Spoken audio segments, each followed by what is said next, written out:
하나님 말씀 본문을 읽도록 하겠습니다. 창세기 35장 16절부터 29절까지 봉독하겠습니다. 그들이 베델에서 발행하여 에브라스에 이르기까지 얼마 길을 격한 곳에서 라헬이 임산하여 심히 신고하더니 그가 난산할 즈음에 산파가 그에게 이르되 두려워 말라. 지금 그대가 또 등남하느니라 하매 그가 죽기에 임하여 그 혼이 떠나려 할 때에 아들의 이름은 베논이라 불렀으나 그 아비가 그를 베냐민이라 불렀더라. 라헬이 죽음에 에브랏 곧 베들레헴 길에 장사되었고 야곱이 라헬의 묘에 비를 세웠더니 지금까지 라헬의 묘비라 일컫더라. 이스라엘이 다시 발행하여 에델 망대를 지나 장막을 쳤더라. 이스라엘이 그 땅에 유할 때에 르벤이 가서 그 서모 비라와 통관하며 이스라엘이 이를 들었더라. 야곱의 아들들은 12이라. 레아의 소생은 야곱의 장자 르벤과 그 다음 시므온과 레위와 유다와 이사갈과 스불론이요 라헬의 소생은 요셉과 베냐민이며 라헬의 여종 비라의 소생은 단과 납달리요 레아의 여종 실바의 소생은 갓과 아셀이니 그들은 야곱의 아들들이요 밧단 아람에서 그에게 낳은 자더라. 야곱이 기랏 아르바의 마므레로 가서 그 아비 이삭에게 이르렀으니 기랏 아르바는 곧 아브라함과 이삭의 우고하던 헤브론이더라. 이삭의 나이 180세라. 이삭이 나이 많고 늙어 기울이 지나여 죽음에 자기 열조에게 돌아가고 그 아들 에서와 야곱이 그를 장사하였더라. 우리 다 같이 마지막 29절 함께 읽겠습니다. 시작. 이삭이 나이 많고 늙어 기울이 지나매 죽어 자기 열조에게로 돌아가니 그 아들 에서와 야곱이 그를 장사하였더라. 아멘. 할렐루야.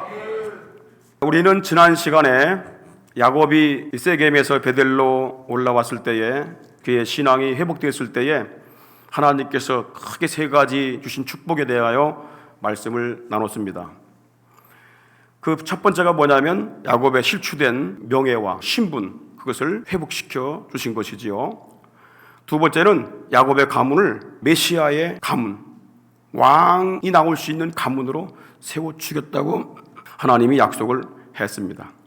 마지막 세 번째는 가나안 땅을 너와 내 후손들에게 주신다는 약속인데 이것은 바로 천국을 소망하게 하시는 그런 언약의 말씀입니다. 그래서 야곱의 앞길에는 이제 모든 문제가 해결됐기 때문에 더 이상 아무런 문제가 없을 거라고 생각을 했습니다. 탄탄대로 이제 행복한 일만 있을 거라고 생각했어요. 이제는 평안만 있을 거라고 생각을 했습니다. 그런데 야곱이 베델 신앙이 회복되고 하나님의 은혜 속에 거하고 있었음에도 불구하고 그에게 큰 슬픔과 충격적인 사건을 만나게 됩니다. 야곱의 어머니가 리브가인데 어머니 리브가를 키웠던 유모 드보라가 죽게 됩니다. 그리고 그렇게 사랑했던 라헬이 죽음을 맞이하게 됩니다. 그리고 그 아버지도 또한 죽음을 맞이하게 돼요. 그 사이에 자기의 제일 큰 아들 장자가 자기의 다른 부인 서모를 통관하는 비극적인 일을 겪게 됩니다. 이것은 야곱이 세겜에서 세속에 빠졌을 때에 당한 고통과는 차원이 다릅니다. 아이러니한 것은 그가 베델 신앙으로 완전히 회복된 이후에 온전히 하나님의 언약 안에 들어온 이후에 큰 슬픔과 아픔을 당했다고 하는 것입니다. 그러나 이것이 하나님의 은혜인 것은 하나님은 야곱이 사랑하는 사람들과의 사별과 슬픔과 비극적인 사건을 겪기 이전에 그로 하여금 아픔과 고통을 감당할 수 있도록 미리 베델 신앙을 회복시켜 주시고 하나님의 위로와 천국 소망을 주셨다고 하는 것입니다. 하나님은 우리가 어떤 큰 일을 겪기 전에 그것을 감당할 수 있는 능력을 주시고 또 고통을 이길 수 있는 힘을 주시며 위로를 주시는 것입니다. 그 고난과 고통을 이겨낼 수 있는 은혜를 미리 주시는 것, 이것이 하나님의 큰 축복인 것입니다. 야곱이 범죄한 것도 아니고 은혜 안에 거할 때에 왜 이런 아픔을 겪게 된 것일까요? 하나님께서 이 험난한 세상을 살아갈 야곱에게 아주 귀중한 것을 깨닫게 하시기 위함입니다.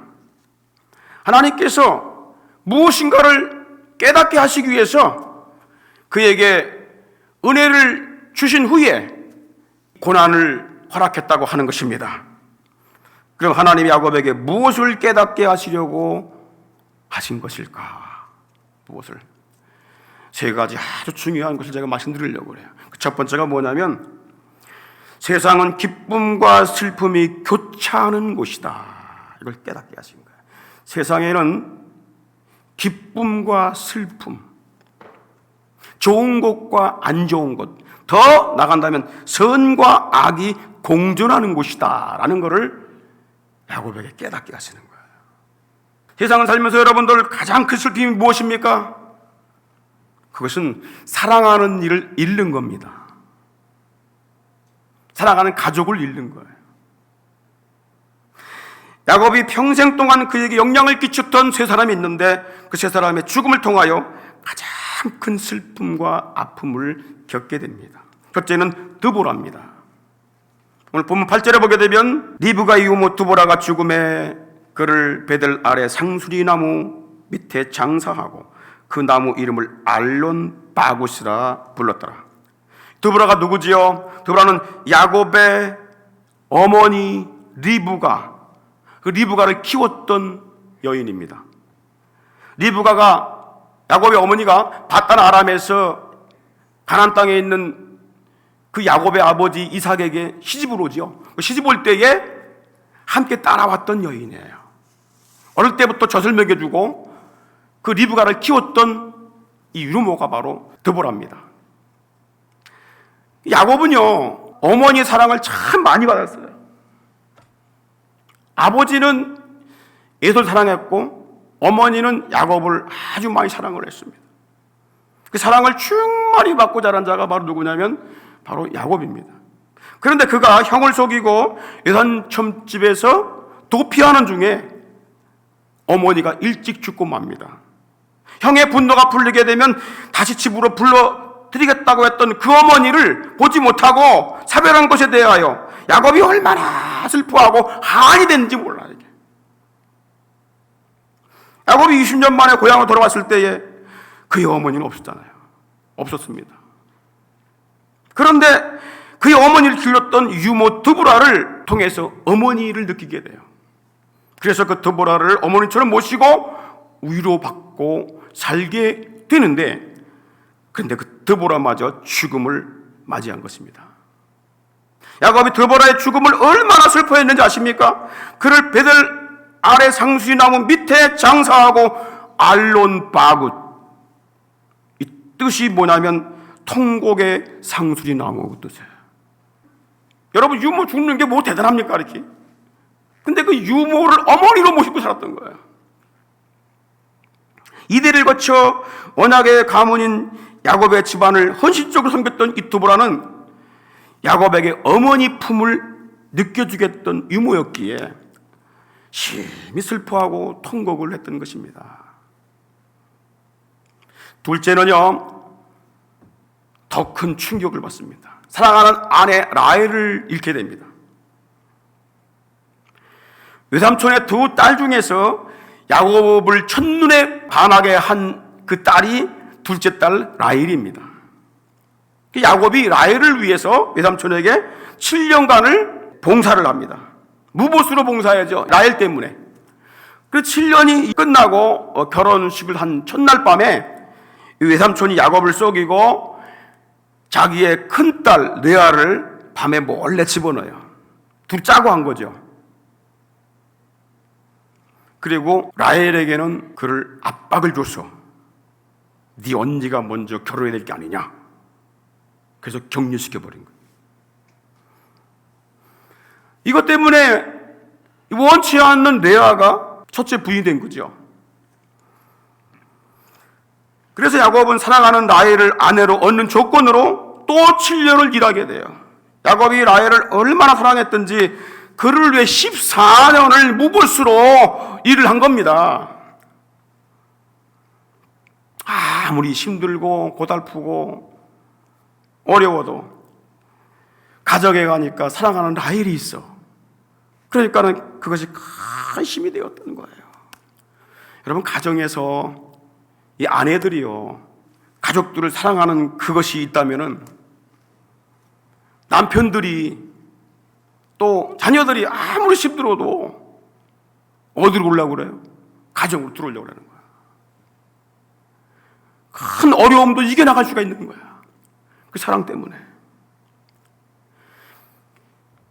야곱이가 라헬을 사랑하는 이유로 7년을 수일같이 여겼더라. 사랑이 모든 고난을 이기게 만드는 거예요. 근데 그렇게 버팀목이 되어 주었던 라헬이 죽음을 맞이하게 됩니다. 이 라헬이 야곱과 결혼을 한 뒤에 애를 낳지 못해요. 첫째 아내 레아는 애를 잘 낳습니다. 또 두 여종도 애를 잘 낳아요. 그래가지고 10명의 아들이 된 거야. 그런데 그 안에 라헬은 아이를 갖지 못했어요. 그러다가 뒤늦게 잉태를 해서 아들 하나 낳았는데 그가 요셉입니다. 그리고 그 뒤로 16년 동안 애를 못 낳아. 그러다가 또 잉태를 했는데, 여러분, 애를 낳지 못하다가 잉태했는데 얼마나 여러분 기뻤겠어요. 16년 만에 잉태했는데 얼마나 기뻤겠냐 그 말이야. 그런데 불행하게도 이 라헬이 둘째 아들을 낳다가 난산하여 50세의 나이에 죽음을 맞이하게 됩니다. 이것은 야곱에게 큰 충격이 아닐 수가 없어요. 지금까지 나와 함께하면서 어려움 속에서, 험난한 시대 세월 속에서 나에게 격려해주고 내가 하는 일을 밀어줬던 그 사랑하는 여인이 죽었다고 했을 때에 여러분 가슴이 얼마나 허하겠어요. 야곱은 라헬을 얼마나 사랑했는지 아십니까? 그가 라헬을 베들레헴 길에 장사하고 묘비를 세웠다 그랬어요. 여러분, 여자에게 무슨 묘비를 세워줍니까? 19절 20절에 보십시오. 라헬의 죽음에 에브랏 곧 베들레헴, 여러분 아주 중요한 지명이 나오죠. 에브랏은 에브라다 그 말이에요. 곧 베들레헴 길에 장사되었고, 야곱이 라헬의 묘에 비를 세웠더니 지금까지 라헬의 묘비라 일컫더라. 큰 이 충격을 받던 거예요. 슬픔을 겪었던 거예요. 50세의 나이에. 그래서 그를 위해서 묘비를 정성껏 세워줍니다. 셋째는요, 아버지의 죽음입니다.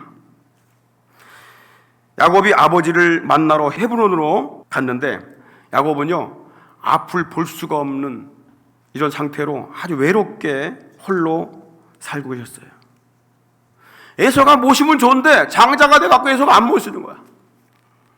야곱이 불쌍한 아버지를 모시고 살았는데 그도 180세의 나이에 세상을 떠나게 됩니다. 29절에 보십시오.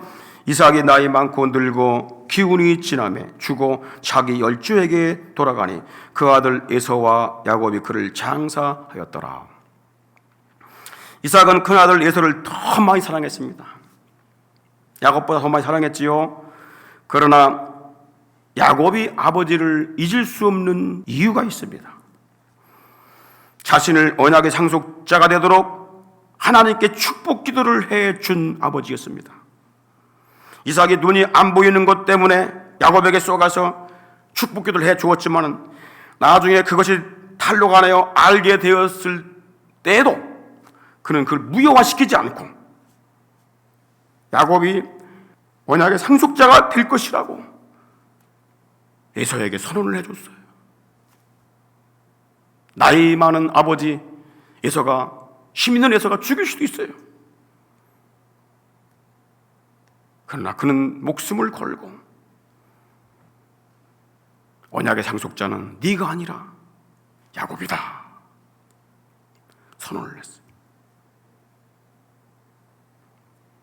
야곱은 자신을 언약의 상속자로 축복해 주신 그 아버지의 죽음을 맞이할 때까지 그를 모신 겁니다. 야곱은요, 그가 사랑했던 사람들과 이별의 아픔을 통해서 세상을 보게 됩니다. 세상은 기쁨과 슬픔이 교차하는 곳이구나. 이 세상은 사랑과 고통이 공존하는 곳이구나. 세상은 삶과 죽음이 함께하는 곳이로구나. 다시 말해 선과 악이, 좋은 것과 나쁜 것이 함께 공존하는 곳이 세상이로구나. 이걸 깨닫게 돼요.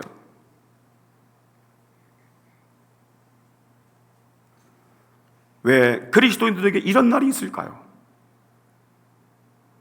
성경은 이렇게 말씀합니다. 전도서 7장 14절에 보니까 다 같이 한번 크게 읽겠습니다. 시작. 형통한 날에는 기뻐하고 곤고한 날에는 생각하라. 하나님이 이 두 가지를 병행하게 하사 사람으로 그 장래일을 능히 헤아려 알지 못하게 하셨느니라. 형통한 날이라는 것은 좋은 날, 행복한 날, 기쁜 날, 이걸 말합니다. 그래서 이 원어의 뜻을 보게 되면 그것이 토부라는 단어, 선이란 단어에서 나온 단어입니다. 선과 그 다음에 곤고한 날, 이 곤고한 날은 바로 불행하고 나쁜 날, 악한 날. 그래서 이 악을 얘기합니다. 이 좋은 날에는 좋은 것들을 주신 하나님을 기뻐하라. 그러나 불행한 날에는 생각하라, 그 말이에요. 그럼 뭘 생각하란 말입니까? 이 생각하라는 단어가 라라는 단어인데 이 말은 보다, 조사하다, 바라보다 그 뜻이에요.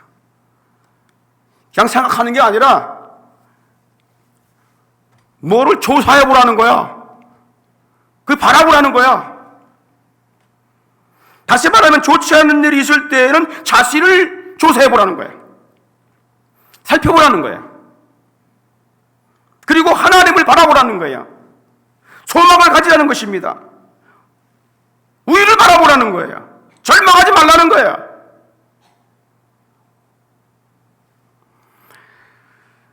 하나님은 인생들에게 그리고 성도들에게 인생의 종착지와 살아갈 방향을 알려주십니다. 그러나 장래에 닥칠 일에 대하여는 스스로 헤아리지 못하도록 만드셨습니다. 그래서 선과 악을 병행해서 번갈아서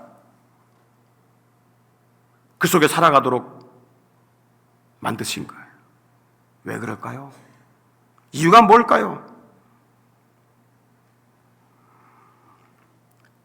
인간으로 하여금 자기 꾀나 자기 판단을 의지하지 않고 오직 하나님만 의지하라고 하나님께서 그렇게 이끌어 가시는 것입니다.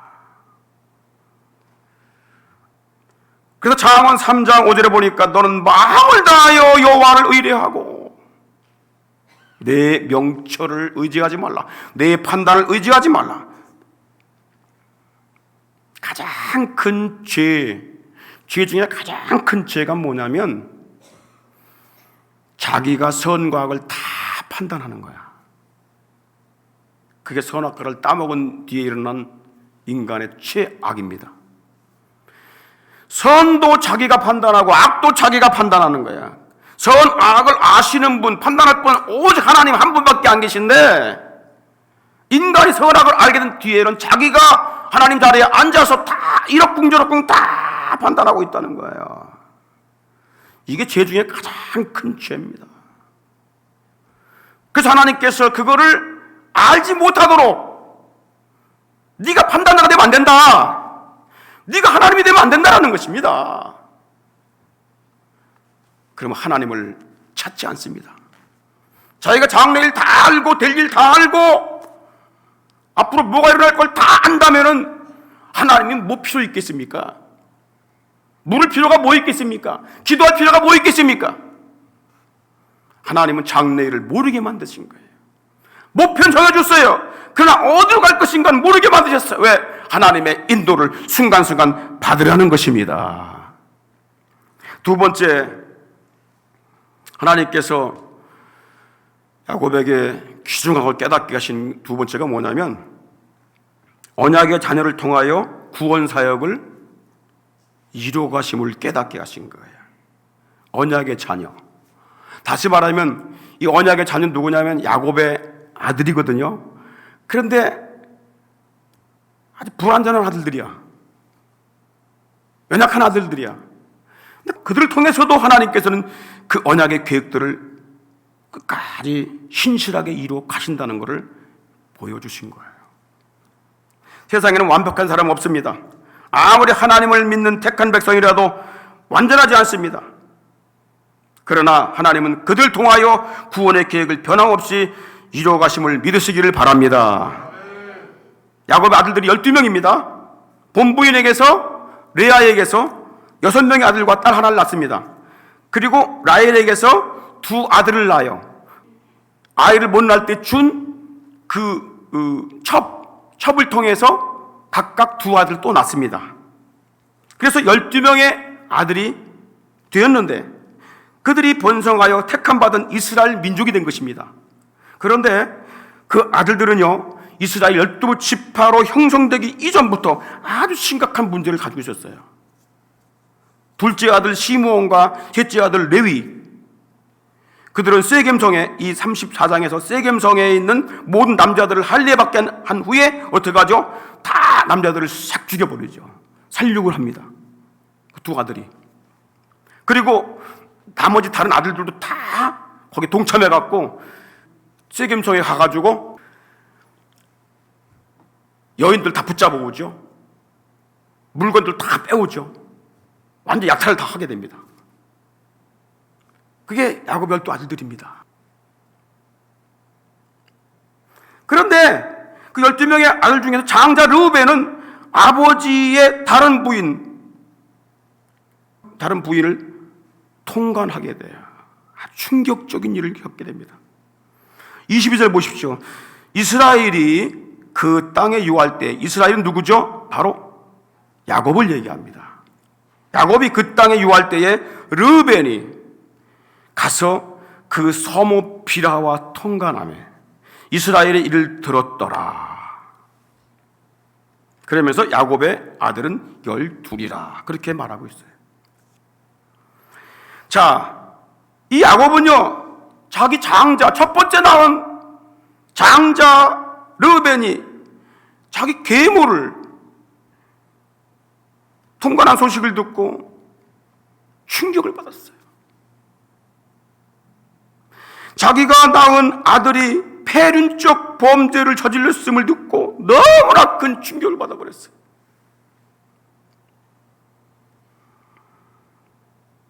하나님은 야곱의 자손들에게, 아들들에게 언약의 자손으로 축복을 해주셨는데 그 아들들이 충격적인 범죄를 저지르게 된 것이, 그것에 대하여 수치심과 심한 분노를 갖게 된 것입니다. 그런데 말입니다, 야곱이가 대단한 사람이에요. 왜 그러냐? 육신의 정욕을 참지 못하고 폐륜의 범죄를 저지른 르우벤과 첩의 부끄러운 범죄 때문에 주변 부족들에게 하나님의 이름이 더럽혀질 것을 염려하여 야곱이 스스로 차단을 합니다. 아무 말을 안 합니다. 침묵을 합니다. 그 범죄에 대해서 이야기하지 않습니다. 그는 수치와 분노를 참고 공의로우신 하나님께 맡기며 아픔을 속으로 사깁니다. 성도들이요, 교회를 사랑하나 안 사랑하나 뭘로 알 수 있냐면 어려움 당할 때 보면 알아요. 힘들 때에 사람을 더 힘들게 하나, 아니면 그것을 사기나 하나님의 영광 가려질까 봐 그것을 덮으나, 아니면 하나님의 영광 가려지든 말든 다 떠버리나. 여러분은 어느 편에 속해 있습니까? 하나님을 위해서 살아가는 여러분 되기를 주의 이름으로 축원합니다. 하나님의 영광을 위해 살아가야 돼요. 그분이 우리 아버지 아닙니까? 그 아버지 스스로 떠버리면 어떡합니까? 아버지 영광 스스로 가리면 어떡합니까? 내 얼굴 침 뱉는 거예요. 저는 우리 성도님들이 말씀을 듣고 조금씩 변화되기를 소망을 합니다.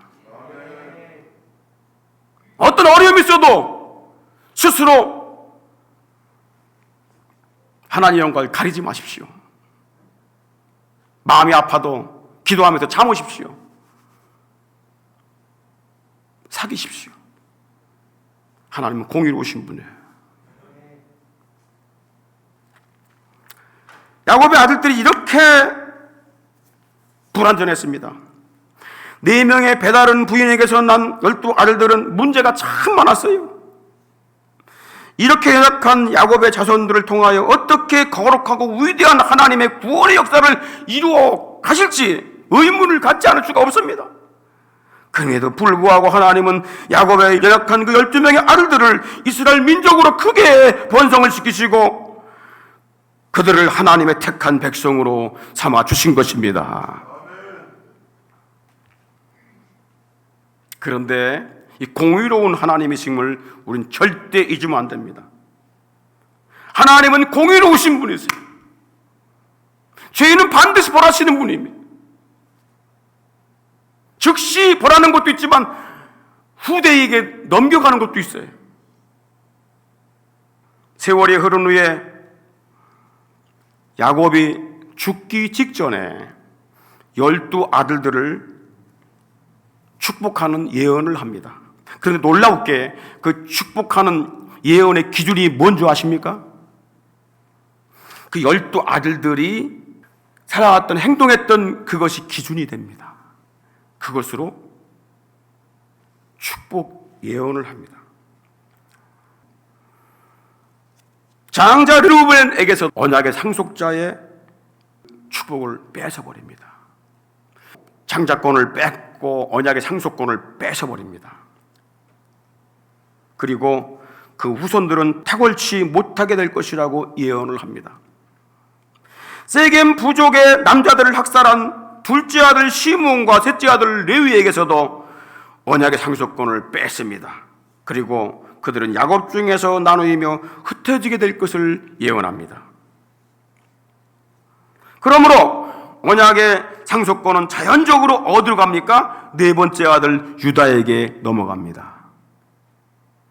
유다가 장자권의 축복을 받게 된 것은 그가 의롭기 때문이 아닙니다. 그의 형들이 불의한 범죄를 행했기 때문에 넘어간 것뿐입니다. 자랑할 것이 아무것도 없습니다. 야곱은 네 번째 아들 유다에게 장자권의 언약의 축복권을 주면서 이렇게 예언을 합니다. 그가 원수의 목을 잡게 될 것이고 다른 아들들이 그 앞에 무릎을 꿇게 될 것이다. 그렇게 예언을 해요. 더 놀라운 예언이 있습니다. 그게 뭐냐면 창세기 49장 10절입니다. 다 같이 우리 큰 소리로 한번 읽겠습니다. 시작. 홀이 유다를 떠나지 아니하며 시리자의 지팡이가 그 발 사이에서 떠나지 아니하시기를 실로가 오시기까지 미치리니 그에게 모든 백성이 복종하리로다. 실로라는 말을 유의하십시오. 실로라는 뭐냐면 안식을 주는 자, 평화를 만드는 자라는 뜻인데요. 평화의 왕이신 예수 그리스도가 통치자로 올 것을 예언하는 거예요. 누구에게? 이 유다에게. 이 예언대로 예수님께서 언약의 상속자인 유다 족속을 통해서 출생하게 됩니다. 예수님이 탄생했을 때에 그분을 뭐라고 그러냐면 유대인의 왕, 또 그리스도, 메시아, 구원자, 하나님의 아들, 평화의 왕, 그렇게 불려졌던 겁니다. 우리가 예수를 믿고 택함 받은 백성이 된 것은 결코 우리가 의로워서 그런 것이 아닙니다. 내가 성을 했기 때문에 그런 게 아닙니다. 하나님의 은혜임을 우리가 알아야 합니다. 죄인을 구원하시려는 하나님의 사랑 때문이고 언약 때문입니다. 내 주와 맺은 언약은 영불변하신다고 그랬어요. 신약시대 때에는 어떤 죄인이라도 그 예수 이름 부르기만 하면은 우리에게 모든 복을 회복시켜 주시는 것을 우리가 알아야 합니다. 그러나 분명한 것은 하나님은 행한 대로 갚으시는 공의로우신 분임을 알고 육신의 정욕을 따라 살지 말고 성령을 쫓아 거룩한 삶을 살아야 할 줄 믿습니다. 하나님 말씀하십니다. 내가 거룩하니 너희도 거룩하라. 내가 깨끗하니 너희도 깨끗해야 한다. 우리 힘으로 할 수 없어요. 그래서 하나님께서 이 땅에 그리스도를 보내주시고 과거에 지었던 모든 몽땅 사해주시고 거룩한 삶을 살아갈 수 있도록 성령을 보내주신 줄 믿으시기 바랍니다. 그래서 성령을 쫓아가라. 그리하면 육체의 욕심을 이루지 아니하리라. 할렐루야. 성령을 따라 행하는 여러분 되기를 주의 이름으로 축원합니다. 마지막으로 세 번째 보게 되면 죽음을 통하여 영생의 세계가 있음을 바라보게 하신 것입니다. 누구에게? 야곱에게 영생의 세계가 있다라는 것을 깨닫게 해주신 사건이었어요. 하나님은 아브라함에게 가나안 땅을 기업으로 주신다고 했는데 아브라함이 가나안 땅을 못 받고 죽었습니다. 그런데 이삭에게도 동일한 약속을 주셨어요. 그런데 이삭도 가나안 땅을 기업으로 받지 못하고 180세에 죽게 됩니다. 분명히 이 땅을 너와 네 자손에게 기업으로 주자 했는데 자손에게 기업으로 준다는 건 이해가 돼. 그때 너와 그랬어요. 야곱에게 준다는 거예요. 이삭에게 준다는 거예요. 아브라함에게 준다는 거예요. 이게 못 받고 죽어요. 아브라함도 이삭도 못 받고 죽어요. 28절, 29절 보십시오. 다 같이 읽겠습니다. 시작. 이삭의 나이 180세라. 이삭이 나이 많고 늙어 기운이 지나여 죽어 자기 열조에게로 돌아가니 그 아들 에서와 야곱이 그를 장사하였더라. 그런데 이삭의 죽음을 어떻게 표현한 줄 아십니까? 자기 열조에게 돌아가매라고 표현합니다. 열조에게 돌아갔다는 거예요. 이 열조란 말이 뭡니까? 열조란 말은 히브리어로 암이란 단어인데 민족, 백성을 얘기해요. 자기 열조에게 돌아갔다 이 말은 뭐냐면 자기 민족, 자기 백성에게 돌아갔다. 아니 이삭이 자기 민족이 어디 있습니까? 자기 백성이 어디 있어요? 자기 백성, 자기 민족은 아직도 출생하지 않았어요. 번성하지 않았어. 근데 자기 민족에 돌아갔다는 거야. 자기 백성에 돌아갔다는 거야. 그리고 보십시오. 18절에 라헬의 죽는 모습을 이렇게 표현합니다. 18절에 그가 죽기에 임하여 그 혼이 떠나려 할 때에. 죽기에 임박해가지고 뭐가 떠나요? 혼이 떠나는 거예요. 라헬이 죽는 걸 혼이 떠났다라고 말합니다. 이 혼은 히브리어로 네페시라는 단어를 쓰셨습니다. 네페시. 이 말은 영혼, 생명 그 뜻이에요. 영혼, 생명이 떠났다. 육체 몸에서 떠났다. 사람이 죽으면은 사라져 없어지는 것이 아닙니다. 다른 모습으로 다시 환생하는 것이 아닙니다. 다른 영역으로 이동되는 것임을 표현한 것입니다. 이삭도 죽은 후에 그 영혼이 육체를 떠나서 자기 백성들, 다시 말하면 믿음의 백성들이 먼저 가 있는 그곳에 가서 그들을 만났다고 하는 거예요. 그들에게로 함께 갔다는 거예요. 본향으로 들어갔다는 것을 성경이 말씀하고 있는 것입니다.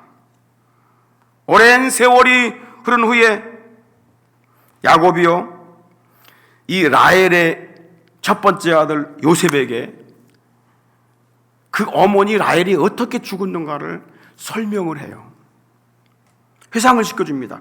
창세기 48장 7절에 보니까 내게 관하여는 내가 이전에 밧단 아람에서 올 때에 라헬이 나를 따르는 노중에 가나안 땅에서 죽었는데 그곳은 에브랏까지, 에브라다, 베들레헴 말하죠. 에브랏까지 길이 오히려 격한 곳이라, 매우 험난한 곳이었다, 매우 힘든 곳이었다. 내가 거기서 그를 에브랏 길에 장사하였느니라. 그리고 가로하고 뭐라고 해요? 에브랏은 곧 베들레헴이다 라고 이렇게 말을 하고 있어요. 여러분, 왜 자꾸 성경이 베들레헴, 에브랏을 강조하고 있을까요? 이곳은 야곱이 참으로 사랑하는 사람들의 죽음을 통해 슬픔과 아픔을 겪은 곳입니다. 격한 곳입니다. 눈물의 골짜기요, 고통의 골짜기입니다. 그 세상의 어떤 곳으로도 보상받을 수 없는 그런 어려움을 겪던 곳이 바로 베들레헴, 에브랏입니다. 그런데 그로부터 정확하게 1732년이 흐른 후에 한 처녀가 잉태하여 아들을 낳습니다. 베들레헴으로 올라가다가 아들을 낳았어요. 그가 누굽니까? 바로 죽음을 이기시고 사망 권세를 이기시고 생명을 주실 예수 그리스도를 출생하게 된 것입니다. 하나님이 야곱이 슬픔을 당한 그 베들레헴에 그에게 원약한 대로 사망 권세를 이기시고 생명을 부여해 주실 예수 그리스도를 유대인의 왕으로 보내신 것입니다.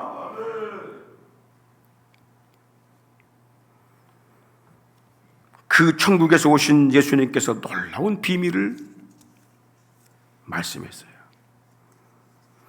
믿음으로 살다가 죽었던 조상들, 백성들, 그들이 선지자들이 어디에 있는지를 우리에게 분명히 알려주고 있습니다. 누가복음 13장 28절 한번 읽겠습니다. 다 같이 시작. 너희가 아브라함과 이삭과 야곱과 모든 선지자는 하나님 나라에 있고, 하나님나라에 있다 그 말이에요. 누가 있어요? 아브라함도 거기서 있고 이삭도 거기서 있다는 것입니다. 이삭이 죽어 어디로 갔어요? 열조에게 갔단 말이에요. 어떤 열조입니까? 믿음으로 살았던 사람들이 먼저 가 있는 그곳으로 갔다는 거예요. 그러나 유대인들, 그 당시 유대인들을 믿지 않은 유대인들, 너희들은 밖에 쫓겨난 것을 볼 때에 슬피 울며 이를 갈게 될 것이다. 죽으면 어디로 갑니까? 또한 예수님께서 거지 나사로가 죽었을 때에 바로 아브라함이 있는 그 품으로 갔다고 알려주셨어요. 누가복음 16장 2절 3절에 보니까 이에 그 거지가 죽어 천사들에게 받들려 아브라함 품에 들어가고, 비록 이 땅에서 거지같이 정말 험악한 세월을 살았다 할지라도 하나님 아버지를 붙들고 믿음을 갖고 사는 사람들은 그 아브라함이 갔던 그곳으로, 여러분 평강을 누리는 그곳으로, 죽음과 고통이 없는 그곳으로 들어가는 줄 믿으시길 바랍니다. 그러나 부자는 죽어 어디로 갑니까? 음부에 들어갔다. 죽음으로 끝나는 게 아니에요. 이 놀라운 사실들을 하나님께서 야곱에게 알려주시고 있는 겁니다. 이 땅에서 베델의 신앙을 가진 백성들이라 할지라도 고난의 아픔과 슬픔의 눈물과 죽음이 있는 것은 이곳이 하나님의 나라가 아님을 일깨워주고 계시는 것입니다. 가나안 땅이 아무리 언약의 땅이라 할지라도 그것은 하나님의 나라가 될 수 없음을 깨닫게 해주신 겁니다. 분명한 것은 우리가 육신의 장막을 벗는 순간 우리의 영혼은 먼저 육신의 장막을 벗고 세상을 떠난 성도들이 안식을 누리고 있는 그것으로 가게 될 것을 믿으시기를 바랍니다. 요한계시록 14장 13절 한번 다 같이 한번 읽겠습니다. 시작. 또 내가 들으니 하늘에서 음성이 나서 가로되 기록하라. 자금 이후로 주 안에서 죽는 자들은 복이 있도다 하시매 성령이 가라사대 그러하다. 저의 수고를 그치고 쉬리니 이는 저희 행한 일에 따름이 있음이라. 자금 이후로, 이제 이후로 죽는 자, 주 안에서 죽는 자, 주 안에서 죽는 자, 그리스도 안에서 죽는 자들은 복이 있다고 하는 거예요. 그래서 라헬의 죽음은 저주가 아닙니다. 복입니다. 드보라의 죽음은 저주가 아닙니다. 복입니다. 이삭의, 아브라함의 죽음은 저주가 아니고 복입니다. 왜? 주 안에서 죽었기 때문에 그런 거예요. 그들에게 있는 건 뭐가 있습니까? 성령이 말씀하십니다. 네, 수고를 그치거라, 고통을 그치거라, 눈물을 그치거라, 슬픔을 그치거라, 쉬어라, 안식하라. 너희가 믿음으로 산 대로 내가 보상해 줄 것이다. 아멘. 할렐루야. 아멘. 우리가 분명히 알아야 할 것은 이 세상은 천국이 아니라는 사실입니다. 아무리 하나님의 택하신 언약의 땅이라 할지라도 천국이 될 수 없다는 것입니다. 우린 사랑하는 사람들이 내게서 한 사람씩 떠나고 땅에 있는 것들이 하나씩 없어질 때마다 위를 바라보아야 합니다. 세상의 고난과 고통과 눈물과 재앙이 닥칠 때마다 믿음의 사람들이 머물고 있는 그 천국을 바라보시기를 주님으로 축원합니다. 지금 얼마나 많은 난리와 소문과 두려운 소식들이 들려오고 있습니까? 안식을 줄 수 없는 이 세상에 마음을 뺏기지 말고 영원한 하나님의 나라 안식하는 그곳을 바라보시기를 주님으로 축원합니다. 이 땅은 주 예수를 믿는 믿음의 백성들, 즉 천국 국가의 틀을 알고를 만드는 곳이고, 우리 살아있는 기간은 알고를 만드는 기간임을 알고 교회와 성도들이 이 세상을 살아갈 때에 이것이 분명한 이임을 알고 살아갈 수 있기를 주님으로 축원합니다. 기회 있을 동안에, 시간이 있을 동안에 내가 육신의 몸을 가지고 이 땅에 선과 악을 아주 공존한 이 세상 살 동안에 우린 알곡을 만드는 일을 하는 거예요. 선한 하나님을 쫓아가는 하나님의 백성들을 만드는 일을 하는 그런 이 사명을 가지고 살아갈 수 있기를 주님으로 축원합니다. 지금은 우리 구주 예수 그리스도의 크신 은혜와 하나님 우리 아버지의 극진하신 사랑하심과 성령님의 감동 감화 충만 교통하심이 우리 모든 대신의 가족들 심령 가정 사역과 산업들을 위해와 이 땅에 주의 피로 세우신 모든 교회들과 전 세계 복음 전선에 파송되어 다시 오실 우리 주님을 기다리고 준비하며 피 묻은 십자가의 복음을 전하고 있는 모든 선교사님들 위해 이제로부터 영원토록 함께하옵시기를 간절히 축원하옵나이다. 아멘.